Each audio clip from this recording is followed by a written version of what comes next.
세상에는 참고로 많은 종교가 있습니다. 워낙 종교가 많다 보니까 종교의 범위를 어디까지 정해야 하는지도 매우 어렵습니다. 기독교, 불교, 이슬람교 같이 지구촌에 사는 수십억 명 이상의 신도들이 믿는 종교가 있고, 또 때로는 한 나라에만 국한된 종교도 있습니다. 좁게는 한 지역에만 국한된 종교도 있습니다. 심한 경우에는 단지 몇 사람에게만 해당되는 그런 종교도 있습니다. 이런 종교는 대부분 사이비 종교, 유사 종교, 무속 종교 이런 형태를 띠고 있어서 정상적인 종교라고 말하기는 어렵겠지만 어쨌든 종교라는 이름으로 불리고 있는 것만은 확실합니다. 세상에는 이처럼 수많은 종교가 존재를 하고 있는데 종교만이 가지고 있는 유일한 공통점이 한 가지 있습니다. 그것은 바로 신이라고 불리우는 절대자가 존재한다는 사실입니다. 기독교나 불교, 이슬람교 같은 고등 종교든 사이비 종교, 유사 종교, 무속 종교든 모든 종교에는 신이 존재하고 있습니다. 신이라는 존재가 있지 않으면 종교가 될 수 없습니다. 그 존재가 명확하든 명확하지 않든 어쨌든 신이라는 존재가 있고 그 신이 사람과의 관계를 맺어 나가고 있기 때문에 종교라고 불리는 겁니다. 우리 주변을 한번 둘러보십시오. 정치, 경제, 사회, 문화 등 우리가 관계하는 모든 영역은 오직 사람과 사람과의 관계에만 제한된 겁니다. 그러나 종교만큼은 신과 사람과의 관계에 관한 것이고 그 신과 사람과의 관계가 사람과 사람과의 관계로까지 영역이 확장되는 겁니다. 이 모든 종교에는 신이라고 불리는 절대자가 반드시 관련이 되어 있습니다. 그런데 아주 재미있는 사실을 하나 발견하게 됩니다. 모든 종교에는 신과 사람이 관계를 하고 있는데 과연 누가 누구를 위해서 존재하고 있느냐라는 겁니다.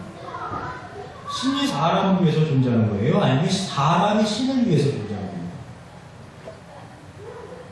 신이 사람을 위해서 일을 하는 겁니까? 아니면 사람이 신을 위해서 일을 하는 겁니까? 신이 사람을 믿어주는 겁니까? 아니면 사람이 신을 믿어주는 겁니까? 우리는 흔히 말합니다. 우리 모두가 불신의 시대를 살아가고 있다고 흔히 말하고 있습니다. 서로가 서로를 믿지 못하고 서로가 서로를 의심하면서 오로지 사람 각자가 자기 자신의 유익과 이익만을 추구하면서 살아가고 있다고 말합니다. 그러기에 세상 살아가는 게 점점 더 힘들어지고 점점 더 어려워지고 점점 더 각박해지고 있다고 말합니다. 그런데 이러한 상황이 과연 사람과 사람과의 그 관계에서만 적용되는 것일까? 그런 것 같지가 않습니다. 제가 생각하기에는 신과 사람과의 관계에서도 전혀 다른 것 같지가 않습니다. 여러분 한번 잘 생각을 해보십시오. 모든 종교에는 종교 행위라는 게 있습니다. 예배를 드리고 제사를 드리고 헌금과 헌물을 드리고 기도를 드리는 종교 행위가 있습니다. 수십억 이상의 신도를 거느린 그런 거대 종교든 불과 몇 사람만의 그 신도를 거느린 작은 종교든 종교 행위라는 게 반드시 있기 마련입니다. 근데 사람들이 왜 그런 종교 행위를 할까요? 종교 행위를 하는 가장 근본적인 이유, 가장 원초적인 이유는 과연 무엇일까요? 그 이유는 너무나 간단합니다. 신의 비위를 건드리지 않기 위해서입니다. 신의 심기를 불편하게 만들지 않기 위해서입니다. 신의 노여움을 사지 않기 위해서입니다. 산에서 산삼 캐는 사람이 산신제를 드리고 바다에서 물고기 잡는 사람이 해신제를 드리는 것을 생각하면 쉽게 이해가 가실 겁니다. 동연히 신의 비위를 건드려서 신의 노여움을 사고 그래서 신으로부터 어떤 해를 입지 않기 위해서 신을 달랠 목적으로 종교행위를 하는 겁니다. 또 신에게 어떤 감동을 주어야만 해를 입지 않고서 그 신으로부터 더 큰 복을 받을 거라고 생각하기에 지극정성을 다해서 종교행위를 하게 된 것입니다. 결국 사람들의 종교행위는 뭐냐? 그 신을 향한 불신에서부터 출발을 하는 겁니다. 그 신을 위해서 무엇인가를 해 주어야만 신이 사람을 위해서 온전한 역할을 할 것이라고 생각을 하기에 즉 신에 대한 온전한 믿음이 없기 때문에 종교행위가 등장하게 되는 겁니다. 그러면서 사람은 그 신에게 점점 더 미숙되어져 가는 겁니다. 자신이 섬기는 신이 선한 신, 온전하신 사람만을 위해 존재하는 신이라는 철저한 믿음, 철저한 신뢰가 있다면 종교 행위라는 게 왜 필요할까요? 필요하지가 않습니다. 그저 그 신 믿고 앞으로 나아가기만 하면 되는 겁니다. 신에 대한 온전한 믿음, 온전한 신뢰가 있으면은 그 어떤 종교 행위도 필요치가 않습니다. 혹시 여러분께서 혼동하실 수도 있습니다. 지금 우리가 하고 있는 이게 종교 행위가 아닌가요? 우리가 주일마다 교회에 모여서 찬양을 하고 기도를 하고 예배를 드리고 말씀을 듣는 것, 그것이 종교 행위가 아닌가요? 이렇게 물어보실 분이 계실지는 모릅니다. 충분히 그러실 수 있습니다. 근데 사실 그게 바로 큰 문제라는 겁니다. 기독교의 예배, 지금 우리가 드리고 있는 이 예배는 타 종교의 종교 행위와 원천적으로 의미가 다른데도 불구하고 우리 모두가 타 종교의 그 종교 행위와 별반 다르지 않게 생각하고 있고 또 그런 방식으로 그런 예배를 드리고 있다는 겁니다. 기독교의 예배는, 교회의 예배는 하나님의 비유를 건드리지 않기 위해서 드리는 게 아닙니다. 기독교의 예배는 하나님의 노여움을 사지 않기 위해서 드리는 게 아닙니다. 기독교의 예배는 하나님을 달래고 하나님에게 감동을 줘서 그 하나님으로부터 무엇인가를 얻어내기 위한 목적으로 드리는 게 아닙니다. 그럼 기독교의 예배는 어떤 것일까요? 기독교의 예배는 하나님께서 사람을 위해 행하신 일을 기억하고 그 일을 기념하고 그 일에 감사하고 그 일을 이루어주신 하나님의 존재, 하나님의 원리를 배우는 데 목적이 있는 것입니다. 타 종교의 종교 행위와는 원천적으로 그 기원이 다르고 그 의미가 다른 겁니다. 하나님께서 우리보다 먼저 존재하셨습니다. 그 하나님께서 우리를 지으셨습니다. 그 하나님께서 죄에 빠진 우리를 구원하셨습니다. 그 하나님께서 지금 이 시간도 우리의 삶을 보호하시고 우리의 삶을 인도하시고 계십니다. 우리가 강구해서 우리가 지극정성으로 하나님을 섬겨서 하나님께서 그렇게 하시는 게 아닙니다. 하나님이 그냥 좋으셔서 하나님께서 그냥 원하셔서 그냥 하나님이 사람을 사랑하셔서 그냥 하나님이 사람을 믿어주셔서 하나님께서 먼저 그렇게 행해 주시는 겁니다. 그것을 우리는 은혜라고 부르는 것이고 그 은혜에 대한 감사가 기독교 예배의 본질이 되는 겁니다. 기독교의 예배는 우리를 위해 존재하시고 우리를 위해 일하시는 하나님에 대한 철저한 믿음의 바탕 위에서 드려지는 감사의 예배입니다. 그런데 안타깝게도 오늘날 기독교의 예배가 교회의 예배가 타 종교의 종교 행위와 차이가 없어졌습니다. 하나님의 노여움을 사지 않기 위해서, 하나님을 달래기 위해서, 하나님을 감동시키기 위해서, 하나님으로부터 무엇인가를 얻어내기 위해서 드려지는 예배로 변질이 되어버렸습니다. 하나님에 대한 철저한 믿음, 하나님에 대한 철저한 그런 신뢰는 사라진 상태에서 그저 형식적인 종교 행위로 예배가 드려지고 있는 겁니다. 하나님께서 이런 사실을 아실까요? 모르실까요? 하나님은 당연히 알고 계십니다. 하나님은 다 아시고 계십니다.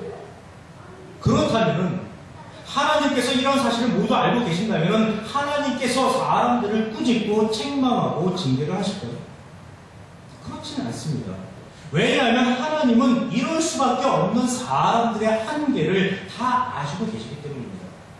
사람들이 죄인이라는 것을 아시고 그 죄인들의 한계를 너무나도 잘 아시고 계시기 때문입니다. 비록 구원을 받아서 하나님의 자녀, 하나님의 성도가 되었지만은 여전히 죄의 원리에서 완벽하게 자유할 수 없는 사람의 한계를 하나님은 너무나도 잘 아시고 계시기 때문입니다. 하나님께서는 이런 사람에게 필요한 것이 꾸짖음이나 책망이나 징계가 아니라 오히려 더 큰 은혜가 필요하다는 것을 아시고 그 은혜를 한량없이 베풀어 주시면서 하나님의 존재, 하나님의 일, 하나님의 원리를 하나님 스스로가 사람에게 증명해 나가시는 겁니다. 하나님께서 사람을 위해 먼저 존재하시고 하나님께서 사람을 먼저 믿어주시고 하나님께서 먼저 사람을 위해 일하시는 종교, 그것이 바로 기독교입니다. 우리는 오늘부터 3주간에 걸쳐서 여호수아 2장을 살펴보게 됩니다. 이 여호수아 2장에서 우리는 하나님에 대한 사람들의 믿음 없음을 하나님께서 꾸짖고 책망하고 징계하시는 것이 아니라 오히려 더 큰 은혜를 베푸시면서 사람을 위해 선하게 역사하시는 그런 참 좋은 하나님의 모습을 발견하게 될 겁니다. 우선 여호수아 2장 1절 전반절을 보시겠습니다. 눈의 아들 여호수아가 시딤에서 두 사람을 전탐꾼으로 보내며 이르되 가서 그 땅과 여리고를 엿보라 하매라고 기록하고 있습니다. 이 장면을 대하면 자연스럽게 떠오르는 장면이 하나 있습니다. 그것은 이스라엘 백성이 바람 광야에 이르렀을 때 모세가 각 지파 중에서 한 사람씩 모두 12명을 선발해서 가나안 땅을 정탐하러 보냈던 장면입니다. 잘 아시겠지만 그때 선발된 12명 중에 오늘 본문에 등장하는 여호수아가 있습니다. 그런데 모세가 12명의 사람을 정탐꾼을 보낼 때의 상황과 오늘 여호수아가 두 사람의 정탐꾼을 보낼 때의 상황이 동일하지가 않습니다. 결정적인 차이가 하나 있습니다. 그 결정적인 차이가 무엇일까요? 그 차이는 하나님의 말씀이 있었느냐는 것입니다. 모세 때는 분명히 하나님의 말씀이 있었습니다. 민수기 13장 1절에서 2절에 보게 되면 여호와께서 모세에게 말씀하여 이르시되 사람을 보내어 내가 이스라엘 자손에게 주는 가나안 땅을 정탐하게 하되라고 기록하고 있습니다. 모세는 하나님의 말씀에 따라 12명의 정탐꾼을 가나안 땅에 파견했던 겁니다. 그러나 여호수아의 경우 정탐꾼을 보내라는 하나님의 말씀이 없습니다. 오늘 본문 어디에도 하나님의 말씀은 기록되어 있지 않습니다. 물론 하나님의 말씀이 생략된 것이라고 생각할 수도 있습니다. 그런데 성경이 하나님과 사람과의 관계를 가장 중요하게 다루고 있다는 사실, 그리고 모세 때에는 하나님의 말씀을 명확하게 기록한 적이 있다는 사실에 근거해서 볼 때 하나님께서 말씀을 하셨는데 그 말씀하신 내용을 생략했다라고 생각하는 것은 아무래도 무리가 따릅니다. 따라서 정탐꾼을 보낸 것은 하나님의 뜻이 아닌 여호수아의 독자적인 계획, 여호수아의 독자적인 행동으로 보아야만 합니다. 그런데 여호수아는 왜 그랬을까요? 여호수아는 왜 하나님께서 말씀하시지도 않은 일을 독자적으로 행했을까요? 여호수아는 왜 하나님께서 시키지도 않은 일을 지 마음으로 행했을까요? 그 이유를 두 가지 측면에서 아마 생각해 볼 수 있습니다. 첫 번째 이유는 여호수아가 하나님을 철저하게 신뢰하지 못했기 때문입니다. 여호수아 1장 5절에서 6절 내 평생에 너를 능히 대적할 자가 없으니 내가 모세와 함께 있었던 것 같이 너와 함께 있을 것입니다. 내가 너를 떠나지 아니하며 버리지 아니하리니 강하고 담대하라. 너는 내가 그들의 조상에게 맹세하여 그들에게 주리라 한 땅을 이 백성에게 차지하게 하리라라고 하나님께서 약속하신 그 말씀을 여호수아는 온전히 신뢰하지 못했던 겁니다. 하나님의 말씀을 철저하게 신뢰했다면 과연 정탐꾼을 보낼 필요가 있었을까요? 출애굽을 거쳐서 광야 생활을 하는 수십 년 동안에 하나님께서 행하신 수많은 이적과 은혜를 여호수아가 경험을 했습니다. 그리고 목격을 했습니다. 그런 하나님을 신뢰했다면 과연 정탐꾼을 보낼 필요가 있었을까요?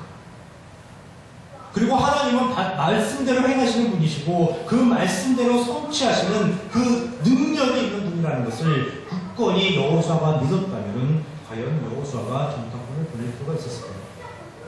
근데 정탐꾼 보낼 필요가 없었습니다. 그저 하나님 믿고 의지하면서 그냥 휘파람 불면서 룰루랄라 하고 여리고성을 향해서 가나안 땅을 향해서 여호수아가 나가기만 하면 되는 것이었습니다. 정탐꾼을 따로 보낼 필요 전혀 없었습니다. 우리는 오늘 여호수아의 모습을 통해서 사람의 연약함을 보게 됩니다. 하나님을 믿고 신뢰한다고 말하면서도 정작 자신의 눈으로 모든 것을 확인해야만 마음을 놓을 수 있는 사람의 참모습, 주인의 참모습을 보게 됩니다. 아침에는 하나님의 은혜에 감사합니다 그랬다가 저녁 때에는 하나님 계시기는 계신 건가요? 이렇게 달라지는 우리 신앙의 나약한 모습을 보게 됩니다. 하나님께서는 모든 것을 준비하시고 하나님께서 모든 것을 성취하시고 하나님께서 모든 것을 책임져 주시는데 그때 상황에 따라서 달라지는 우리 신앙의 연약한 모습을 오늘 여호수아의 모습을 통해서 보게 됩니다. 사람이 상황에 따라 얼마나 변화무쌍한 모습을 보이는지 재미있는 이야기가 하나 있습니다. 한번 들려드리겠습니다. 한 가정에 아이가 태어났습니다.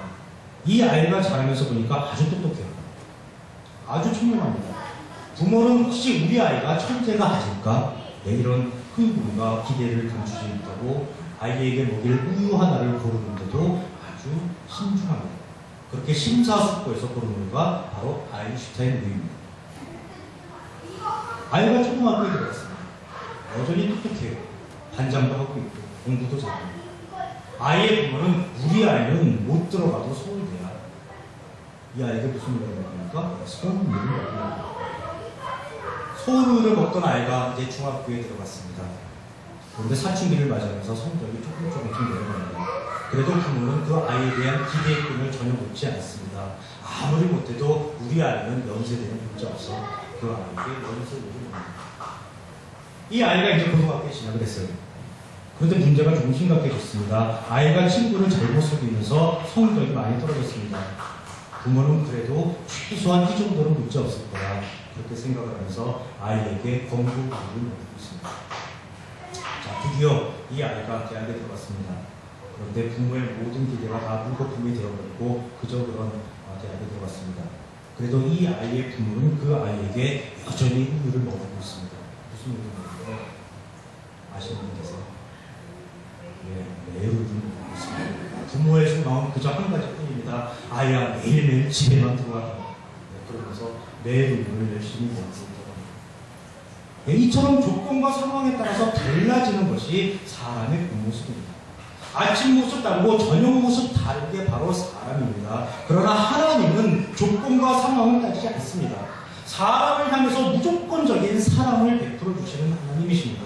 사람의 행복을 위하여 변치 않고 일하시면서 끝까지 책임져 주시는 분, 그분이 바로 하나님이십니다. 그래서 은혜의 하나님이라고 하는 것이고, 그래서 기독교는 은혜의 종교라고 말합니다. 여호수아가 정탐꾼을 보낸 첫 번째 이유가 여호수아가 하나님을 철저히 신뢰하지 못했기 때문이라고 말씀을 드렸습니다. 그럼 여호수아가 정탐꾼을 보내는 두 번째 이유는 무엇일까요? 두 번째 이유는 가나안 입성이 하나님의 일이 아니라 자기가 이루어내야 하는 일이라고 생각을 하기 때문입니다. 그리고 그 이면에는 자신의 명예욕을 성취하기 위한 그런 마음이 하나님 속에 자리 잡고 있었습니다. 이제 모세가 죽고 없습니다. 졸지에 자신이 지도자가 되었습니다. 지도자가 되어서 처음으로 행하는 큰일입니다. 여호수아는 그 큰일을 온전히 이루어내서 자신의 능력, 자신의 지도력을 하나님께 보여주고 싶은 겁니다.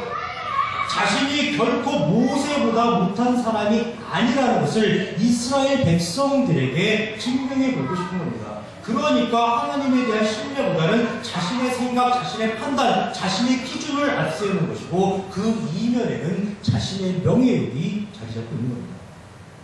살다 보면은 자신의 관계하는 조직이나 기관의 대표가 바뀌는 경우가 아주 많이 있습니다.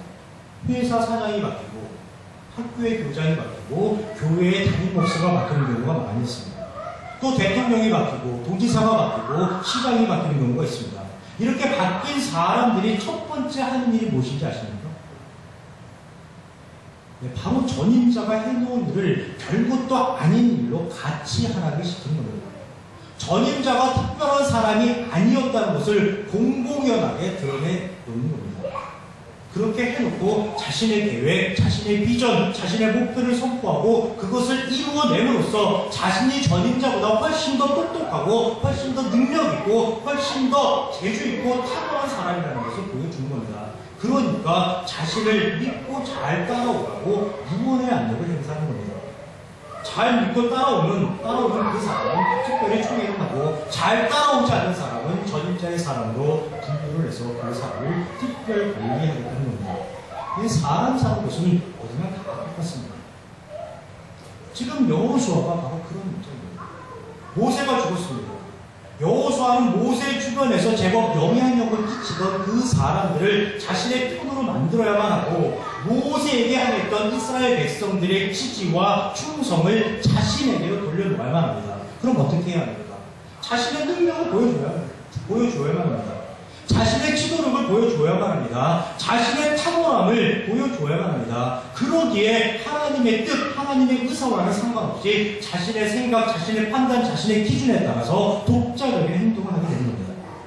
그 독자적인 행동이 하나가 바로 정탐꾼을 여리고에 보내서 그곳을 영탐하게 하는 겁니다.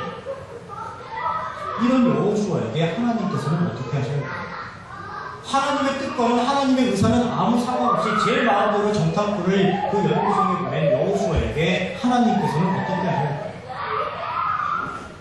오늘 말씀 서두에 하나님을 신뢰하지 못하는 사람들에게 필요한 것은 꾸짖음이나 책망, 징계가 아니라 더 큰 은혜를 한량없이 베풀어 주시면서 하나님의 존재, 하나님의 일, 하나님의 원리를 증명해 나가시는 게 하나님의 방식이라고 말씀드렸습니다.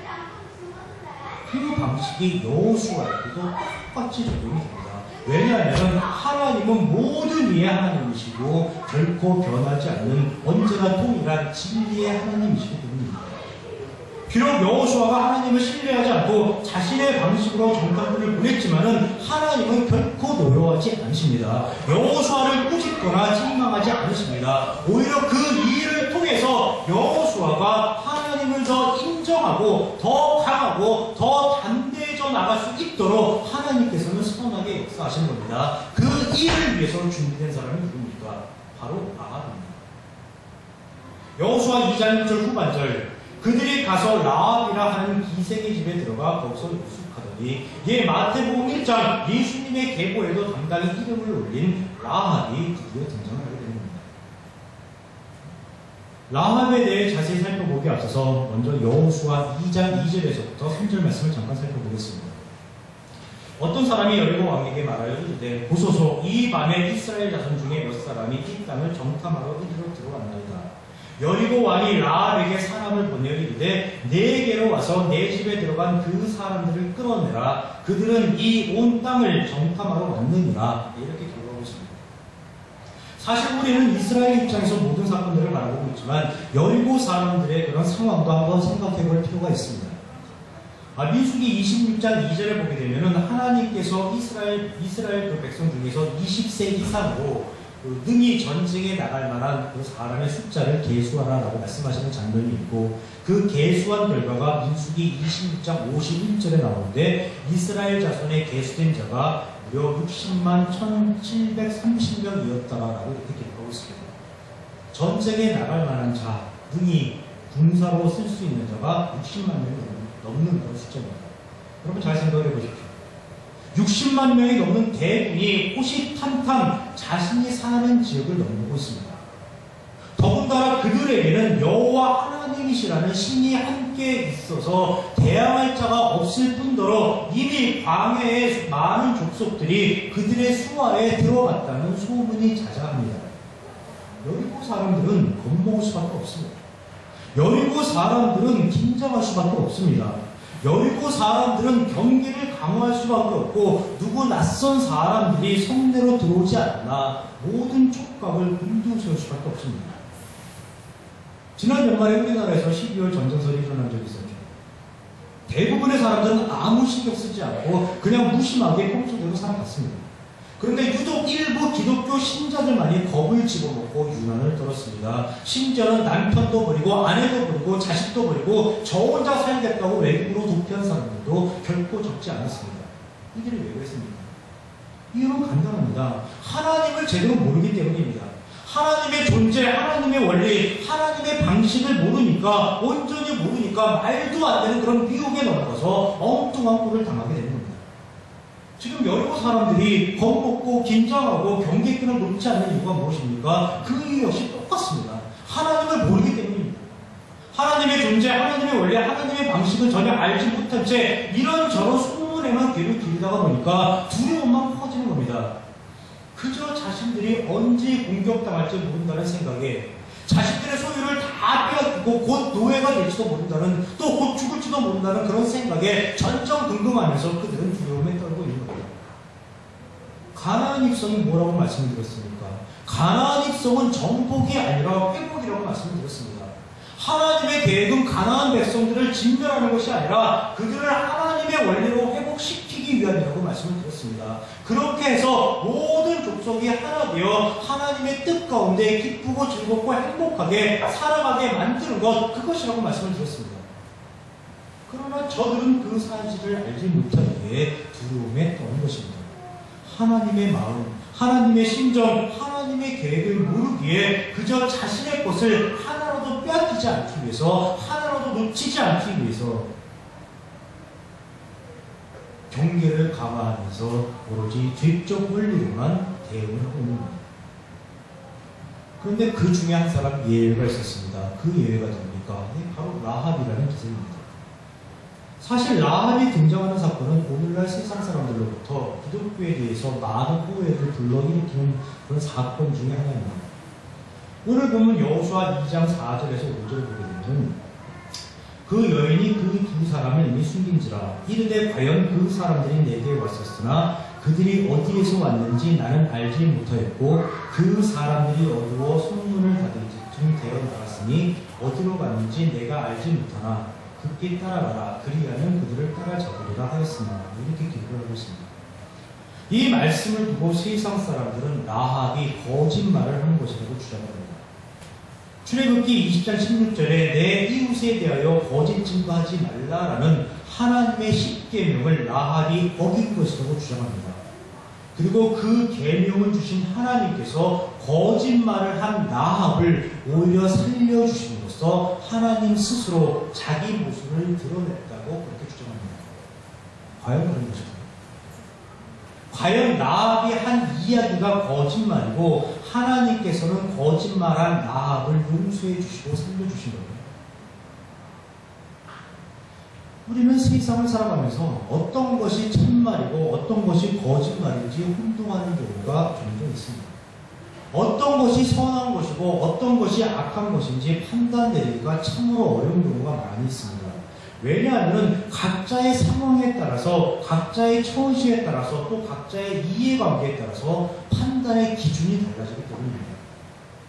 이러한 일은 역사 속에서도 많이 발견을 할 수가 있습니다. 안중근 의사와 이토히로 부미의 예를 한번 들어보겠습니다. 안중근 의사는 1999년 10월 26일 중국 하얼빈역에서 이토히로 부미를 사살합니다. 대한민국의 황제를 강제로 퇴위시킨 죄, 그리고 대한민국의 정권을 강제로 빼앗은 죄, 한반도의 식민화를 꾀하며 아시아의 평화를 깨뜨린 죄 등 모두 15가지의 죄목을 물어서 안중근 의사는 그를 아시아의 평화를 깨뜨리는 원흉으로 규정을 하고 그의 심장을 향해서 방아쇠를 당깁니다. 그리고 안중근 의사는 현장에서 체포되어서 제대로 재판도 받지 못한 채 형장의 희수로 사라집니다. 그러나 안중근 의사에 의해서 아시아의 평화를 해치는 원흉으로 규정되었던 이토 히로부미의 장례식은 그의 11월 4일날 일본 하비야 공원에서 아주 성대하게 국장으로 치러졌습니다. 왜냐하면 그는 일본의 영웅이었기 때문입니다. 일본 메이지 헌법의 초안을 작성했고 양원제 의회의 그 제도를 확립하는 등 일본의 근대화를 이끈 그런 인물로서 추앙을 받던 사람이었기 때문입니다. 당시 일본의 한 신문 사설에는 3일 동안만이라도 원 없이 조생징을 죽일 수 있게 해달라는 그런 섬뜩한 내용의 기사마저 실렸다고 합니다. 자, 누가 선이고 누가 악일까요? 우리의 입장에서는 안중근 의사가 선이고 이토 히로부미가 분명히 악입니다. 그 누구도 이 사실을 부인하지 않습니다. 비록 암살이라는 극단적인 방법을 취했다고 하더라도 오로지 일본의 유익과 이익만을 위해서 수많은 아시아인들을 희생제물로 삼은 일본의 난행에 대한 그 저항은 얼마든지 정당화될 수 있는 겁니다. 그러나 일본의 입장에서는 어떻게 됩니까? 이토 히로부미가 선이고 안중근 의사가 악입니다. 일본의 입장에서는 안중근 의사는 하나된 아시아를 만들어내려는 일본의 위대한 계획에 찬물을 끼얹은 원흉이 됩니다.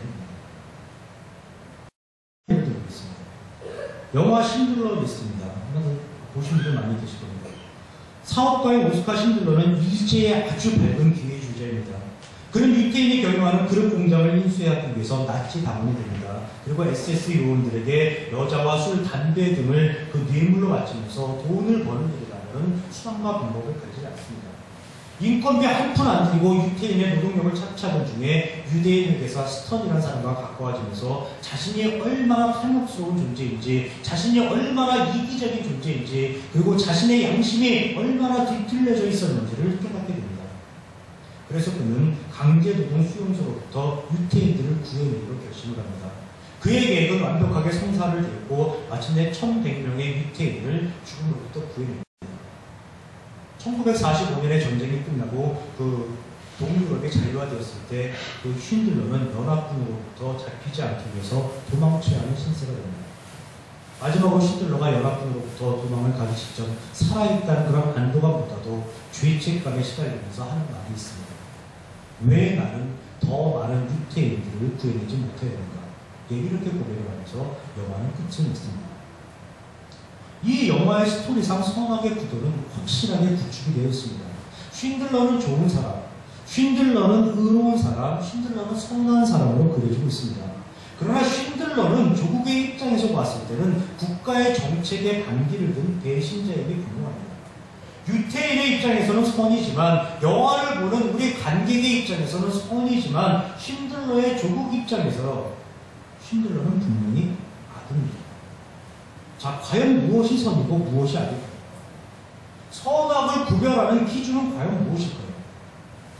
여러분께 여쭤보겠습니다. 사람의 사고체계 속에, 사람의 그런 인식체계 속에 절대 선과 절대 악이 존재를 할까요? 언제나 누구에게 선한 것이 있고 언제나 누구에게나 악한 것이 과연 있을까요? 결코 그럴 수가 없습니다. 왜 그렇습니까? 모든 사람은 각자 다른 기준으로 세상을 바라보고 있고 또 다른 기준으로 세상을 살아왔고 또 다른 기준으로 세상을 살고 있고 또 각자 다른 기준으로 앞으로의 세상을 살아갈 것이기 때문입니다. 하나님께서 선악을 알게 하는 나무의 열매를 먹고 범죄한 사람을 안타깝게 여긴 것이 바로 이 이유 때문입니다. 각자의 기준이 모두 다르기 때문에 각자의 생각이 다르고 각자의 판단, 각자의 행동이 다르게 나타나는 것이고 사람들은 오직 자신의 유익과 이익만을 위해서 살아가게 되는 겁니다. 그래서 사람이 살아가는 세상은 결코 하나가 될 수 없는 것이고 각종 분쟁과 분열과 갈등, 전쟁, 다툼이 끊이지 않고 일어나게 되는 겁니다. 예, 절대 선, 절대 악은 있을 수가 없습니다. 그렇다면 선악의 기준은 과연 무엇일까요? 여러분 너무 잘 알고 계시죠? 선악의 기준은 바로 하나님이십니다.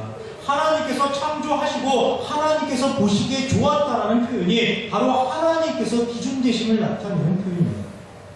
창세기 3장 22절에 하나님께서 선악을 아신다라는 그 표현도 하나님께서 무엇이 선이고 무엇이 악인지 그것을 구별하신다는 의미가 아니라 하나님께서 선과 악 자체의 기준이 되신다는 그런 의미입니다. 그런데 사람이 하나님께서 먹지 말라 하신 선악을 알게 하는 나무의 열매를 먹고 죄인이 되었습니다. 이 행위는 단순히 하나님의 말씀대로 행하지 않았다는 그런 행위의 잘못이 아니라 사람이 창조주이신 하나님께서 기준이 되시는 것을 거부하고 사람 스스로가 자신들이 기준이 되겠다는 것을 의미합니다. 즉 자신의 모든 행동을 하나님의 뜻이 아닌 오로지 자신들의 뜻으로 결정하겠다는 것을 의미합니다. 이것이 무엇입니까? 이것이 바로 죄적 원리이고 이것이 바로 죄적 기준입니다. 라합이 거짓말을 해서 하나님의 계명 중 하나를 어겼다는 주장은 바로 이 죄적 원리, 죄적 기준에 근거한 겁니다. 라합의 상황, 라합의 처지, 라합의 입장은 전혀 고려하지 않고 오로지 사건을 바라보는 자기 자신의 기준이 되어서 라합이 사실대로 이야기하지 않았다는 그 사실에만 근거해서 라합이 거짓말을 했네, 라합이 십계명을 어겼네. 그런데 하나님은 십계명을 어긴 라합을 용서하시고 구원하시는 이율배반적의 모습을 보이셨네. 이렇게 비난을 하고 있는 겁니다. 여러분, 거짓말이 무엇입니까? 무엇이 참말이고 무엇이 거짓말입니까? 참말과 거짓말을 나누는 기준, 참말과 거짓말을 구분하는 기준은 과연 무엇일까요? 우리가 흔히 사용하는 거짓말의 기준은 사실이냐 사실이 아니냐입니다. 사실대로 이야기하려면 참말이고 사실대로 이야기하지 않으면 거짓말이라고 합니다. 그래서 거짓말은 나쁜 것이니까 늘 사실대로 이야기해야 한다고 어릴 때부터 배워왔습니다. 그런데 과연 그런 것일까요? 한번 예를 들어보겠습니다. 우리 어렸을 때 많이 하던 이야기입니다. 6.25 때 공산당이 집으로 쳐들어와서 아버지가 어디에 숨어있는지 바른 대로 대답을 하라고 협박을 합니다. 이때 아들이 아버지는 다락방에 숨어있다고 이야기를 해야 할까요? 아니면 아버지는 지금 나가시고 안 계신다고 이야기를 해야 할까요? 다락방에 숨어 있다고 이야기하면 사실과 맞으니까 참말이 되고, 나갔다고 하면 사실과 다르니까 거짓말이 됩니다. 그런데 참말을 하면 아버지는 죽고 거짓말을 하면 아버지는 살아날 수 있습니다. 아들은 어떻게 해야 할까요? 당연히 사실과 다르게 이야기를 해야 합니다. 아버지는 나가고 안 계신다고 이야기해야 합니다. 그래야만 아버지가 살 수 있기 때문입니다. 그런데 아들이 사실과 다르게 이야기를 했다고 해서 이게 과연 거짓말이냐는 겁니다. 여러분, 이게 거짓말입니다. 다락방에 숨어있는 아버지가 지금 나가고 없다고 사실과 다르게 이야기를 했습니다. 여러분, 이게 거짓말입니다. 대답하기는 조금 애매하십니까? 그래서 우리가 흔히 만들어내는 말이 있습니다. 그게 뭐냐? 바로 선한 거짓말이라는 표현입니다. 그런데 이 선한 거짓말이라는 표현은 정말 말도 안 되는 아주 웃긴 표현이라는 겁니다. 여러분, 반대로 한번 생각을 해보겠습니다. 선한 거짓말이 있다면 선한 거짓말의 반대말을 만들어 볼 수 있을 겁니다. 선한 거짓말의 반대말을 굳이 만들어 본다면 어떻게 만들 수 있을까요? 아마도 악한 참말이 될 것입니다. 그러니까 악한 참말이라는 그런 표현을 우리가 쓰지 않습니다. 왜냐하면 악하다는 기준이 우선이기 때문에 그 뒤에 따라오는 참말은 아무 의미가 없기 때문입니다. 아무리 사실에 근거한 참말이라고 하더라도 악하기 때문에 이미 참말의 가치는 아무 소용이 없는 것입니다. 똑같은 이치로 선한 거짓말이라고 할 때 우선되는 기준은 선하다는 겁니다. 즉, 선하면 그것은 거짓말이 아니라는 것입니다. 아무리 사실이 아닐지라도, 아무리 사실과 다르게 말을 했을지라도 그 말이 선한 의도로 행해졌다면 그 말은 결코 거짓말이 될 수 없다는 겁니다. 이 기준을 어디에 두느냐에 따라서, 그리고 그 말로 인해서 어떤 결과가 나타나느냐에 따라서 참말과 거짓말은 얼마든지 뒤바뀔 수 있는 겁니다. 출애굽기 2장 16절, 내 이웃에 대하여 거짓 증거하지 말라, 이 계명이 있습니다. 이 계명도 어떠한 상황에서도 절대로 거짓말을 해서는 안 된다, 이런 의미가 아닙니다. 어떤 상황에서도 절대로 사실만을 이야기해야 한다고 가르쳐주는 내용이 아니라는 겁니다. 너만의 유익과 너만의 이익을 위한 목적으로 거짓말하지 말라는 겁니다. 이웃을 속여서 그 이웃을 해롭게 할 목적으로 거짓말해서는 안 된다는 겁니다. 사실대로 이야기하지 않는 게 모두에게 유익과 이익이 된다면 당연히 사실대로 이야기하지 않아야만 합니다. 사실대로 이야기하지 않았다고 해서 그것이 거짓말이 아니라는 것입니다. 그럼 이 원리를 라합에게 적용을 해보겠습니다. 라합은 여리고성에 살고 있는 기생입니다. 기생이 있다는 것은 이곳이 이미 타락한 성이라는 것을 보여주는 겁니다. 또 라합은 기생이기에 정치, 경제, 사회, 문화, 종교적으로 아주 유력한 위치에 있는 사람들과 많은 교제를 했을 것이고, 그 교제를 통해 그들의 부정과 부패, 타락상을 아주 적나라하게 보고 또 알고 있을 겁니다. 먹고 살기 위해서 비록 기생 노릇은 하고 있지만은 라합은 여리고성 사람들에 대해서 환멸을 느끼고 있고, 여리고성이 더 이상 아무런 가능성이 없다는 것을 절실히 느끼고 있습니다. 그런데 어느 날부터 잠잠히 소문이 들려옵니다. 강력한 이스라엘 백성이 언제 여리고성으로 들이닥칠지 모른다는 소문이 들려옵니다. 여호와 하나님이라는 그런 신이 그 이스라엘 사람들을 보호하고 있는데 그 하나님에 대한 소문도 정말로 굉장합니다. 자신들이 섬기는 이방신은 그 하나님에 대해서는 상대도 되지 않습니다. 그러던 어느 날 우연히 정탐꾼이 자신의 집으로 들어갔습니다. 사람들이 괜찮아 보입니다.